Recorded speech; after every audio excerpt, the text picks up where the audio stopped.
তুমি কি জানো উম্মত, আমি 23টা বছর টানা তোর জন্য কেঁদেছিলাম উম্মত। আমি এমন কাঁদা কাঁদছি রে উম্মত তোদের জন্য। এশার নামাজের পরে দাঁড়াইছি, ফজরের আজান পর্যন্ত আমি আমার মালিকের কাছে তোদের জন্য, উম্মতের জন্য চোখের পানি ফেলে কাঁদছিলাম। আমার এত চোখের পানি তোর দিল গলাইতে পারলো না।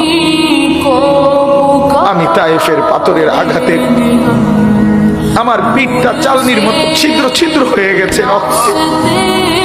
আমি বুকে পেটে 2টা পাথর বাঁধছি ক্ষুধার কষ্টে। আমি উহুদের দান্দান শহীদ করা রক্তে উহুদের ময়দানে পড়েছিলাম বেহুশ হয়ে। আমার ঘরের চুলায় 3 মাস রান্নার জন্য কোনোদিন চুলায় আগুন জ্বলে নাই। আমার এত চোখের পানি, এত রক্ত, এত ক্ষুধার কষ্ট, কিছুই তোর মন গলাইতে পারলো না।